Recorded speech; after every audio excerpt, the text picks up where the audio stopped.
Elvis was driving down Highway 51 on a quiet Sunday afternoon when he saw a young girl sitting by the roadside, cradling what looked like pieces of a broken guitar. What he did next would change her life forever and create one of the most beautiful unknown stories in music history. It was March 22, 1974, and Elvis was heading back to Graceland after visiting his friend Red West in nearby Collierville. The Tennessee countryside was peaceful that day, with spring starting to show in the budding trees along the rural highway. Elvis was driving his Black Stutz Blackhawk, trying to clear his head after a difficult week of recording sessions that hadn't gone well. As Elvis rounded a gentle curve near Germantown, he spotted her. A girl, maybe 16 or 17, sitting on an old wooden fence post, holding the broken pieces of an acoustic guitar. Even from a distance, Elvis could see she was crying.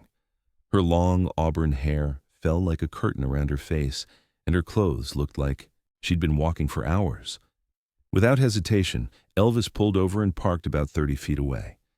The girl's name was Sarah Beth Morrison, though Elvis wouldn't learn that for several more minutes. What he saw first was someone in pain, someone who looked lost and defeated. Sarah had been running for 3 days straight. She'd left her home in Jackson, Tennessee, after the worst fight of her 17 years. Her father, a strict Baptist preacher, had discovered her playing what he called devil's music in the church basement. When he found her guitar, the one her late grandmother had secretly given her 2 years earlier, he'd smashed it against the concrete floor in a rage. "No daughter of mine will sing Satan's songs," Reverend Morrison had shouted, his face red with anger. "Music like that corrupts young souls and leads them straight to hell."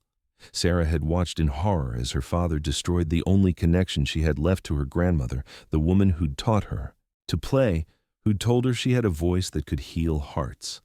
Sarah's grandmother, Meemaw Rose, had been the family's secret musician. She'd given up her music career to be a proper preacher's wife, but she'd never lost her love for song. When Sarah was young, Meemaw Rose would sneak her into the church basement and teach her spirituals and folk songs. "Music ain't about where it comes from, baby girl," Meemaw Rose would whisper. "If it takes you closer to love and healing, then it's doing God's work." When she passed away, she'd left the Martin guitar with a note for Sarah. "For my granddaughter who has the gift, use it to heal what's broken in this world." That guitar wasn't just an instrument. It was her sanctuary, her escape, her connection to 3 generations of musicians who understood that music and faith weren't enemies, but partners in the dance of human experience.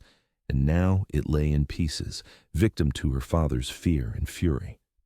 So Sarah had gathered the broken pieces, stuffed them in a pillowcase along with the few clothes she could carry, and started walking. She had no plan, no destination, just a broken heart and broken dreams.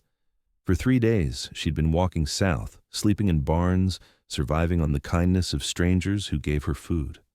She was heading nowhere and everywhere at once, carrying the pieces of her shattered guitar like fragments of her shattered life. Elvis approached slowly, his hands visible and his posture non-threatening. He'd learned over the years how to read people who were scared or hurt. This girl was both. "Miss," he said gently, stopping about 10 feet away, "I couldn't help but notice you look like you might need some help." Sarah looked up, and Elvis saw eyes that were red from crying but still held a spark of defiance. She'd been taught not to talk to strangers, especially men on lonely roads, but there was something about this man's voice that didn't feel threatening. He was dressed simply, dark pants, white shirt, sunglasses, but there was something familiar about his face. "I'm fine," Sarah said, though her voice betrayed her. She wasn't fine. She was tired, hungry, heartbroken, and more alone than she'd ever been in her life. "Just resting." Elvis noticed the broken guitar pieces in her lap. The neck was snapped clean through, the body had a hole punched through the soundboard, and the strings hung loose like broken dreams. "That was a beautiful guitar," he said, nodding toward the pieces. "Martin D28, if I'm not mistaken. Those are fine instruments. What happened to it?" Fresh tears started flowing down Sarah's cheeks. "My daddy broke it, said it was the devil's music, said I was going to hell for playing songs like yours." She paused, looking up at him more carefully. "Wait a minute, you're Elvis Presley, aren't you?" Elvis nodded gently. "Yes, ma'am, and I'm guessing your daddy wouldn't approve of you talking to me either." What Sarah said next broke Elvis's heart. He Said people like you corrupt young people. Said your music turns kids away from God. But that's not true, is it? When I played my guitar and sang your songs, I felt closer to God than I ever did in Daddy's church."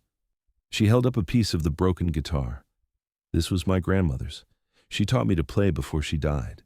She said music was God's gift to help people feel less alone. But Daddy says that's wrong." Elvis sat down on the fence beside her, maintaining a respectful distance. He thought about his own relationship with music, with faith, with the criticism he'd faced from religious leaders who called his music sinful. "Sarah Beth," he said, somehow knowing her name fit her perfectly. "Your grandmother sounds like a wise woman. Music isn't the devil's work. Music is one of God's most beautiful gifts to humanity." "But Daddy says—" "Your daddy's scared," Elvis said softly. "Sometimes when people are scared of things they don't understand, they lash out. That doesn't make them evil. Just human. But that doesn't make them right either." Sarah looked at the broken guitar pieces in her lap. "It doesn't matter now anyway. My music is as broken as this guitar. I don't have anywhere to go, and I don't have any way to play anymore." Elvis was quiet for a long moment, watching cars pass by on the highway. Then he made a decision that would change both their lives.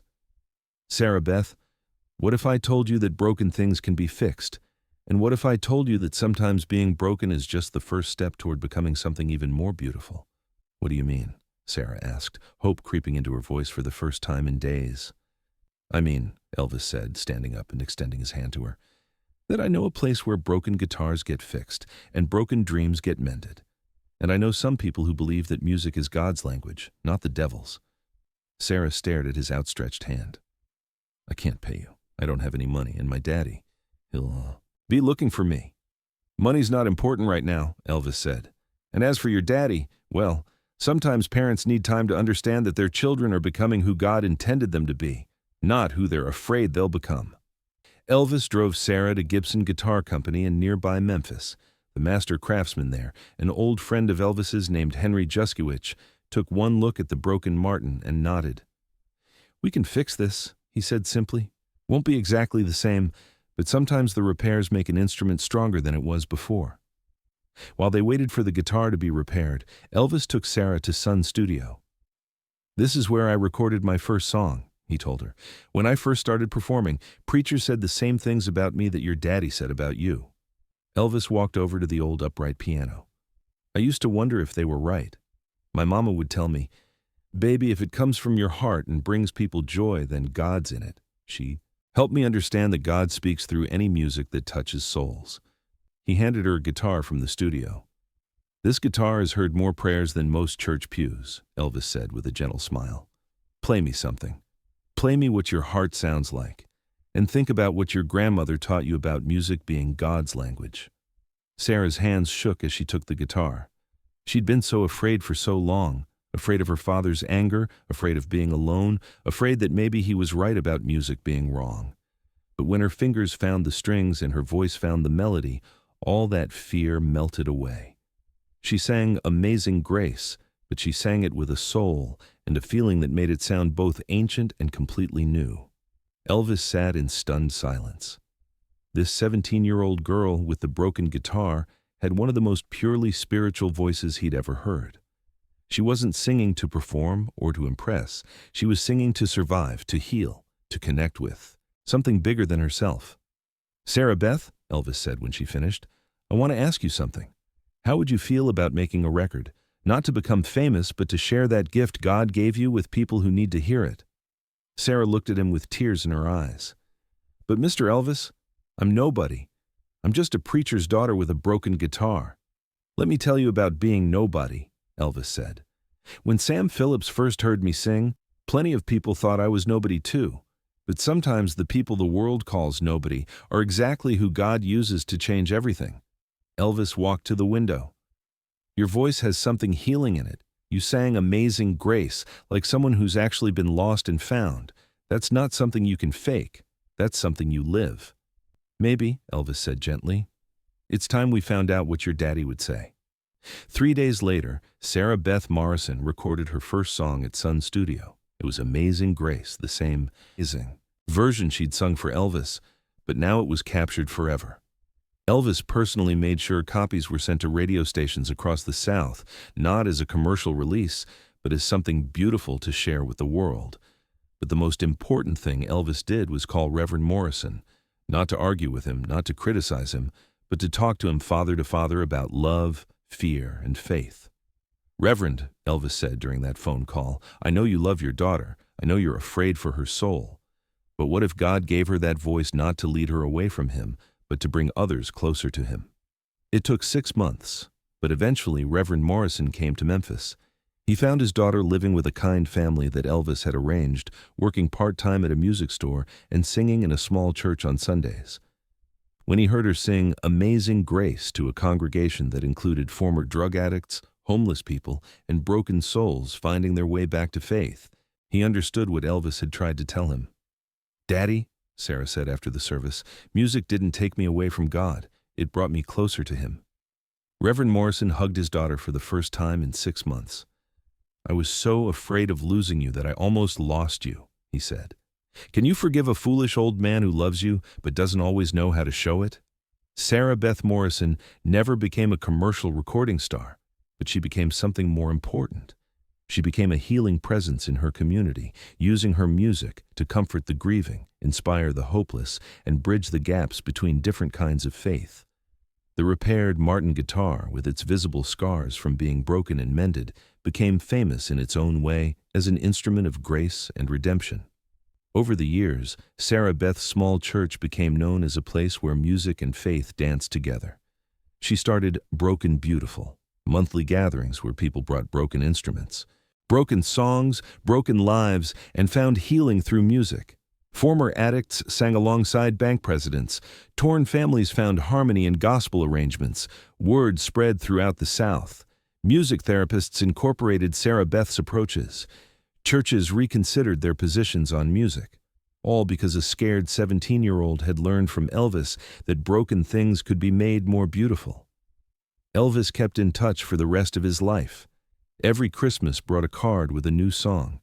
Every Easter, a recording reminding him that music was God's gift to help people feel less alone.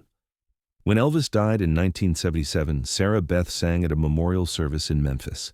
She sang "Amazing Grace" with her scarred Martin guitar, and in her voice you could hear the echo of that scared 17-year-old girl who'd been sitting by the roadside with a broken dream.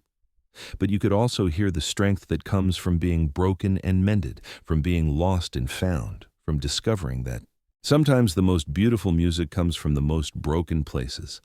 The story of Elvis and the broken guitar reminds us that sometimes the most powerful thing we can do is stop when we see someone sitting by the roadside of life, holding the pieces of their shattered dreams. Sometimes all it takes is one person who believes that broken things can be beautiful, that scars can be stronger than the original skin, and that music, real music from the heart, is never the devil's work. It's always God's gift to help us find our way home. Today, Sarah Beth's guitar hangs in the Country Music Hall of Fame, not because she was famous, but because her story represents the healing power of music and the importance of stopping to help someone whose dreams have been broken.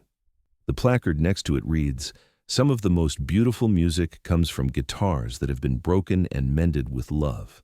If this story of broken dreams turned into healing, grace moved you, remember that somewhere. Tonight, someone is sitting by their own roadside, holding the pieces of something precious that's been shattered. And maybe, just maybe, you're the person who's supposed to stop and help them put the pieces back together.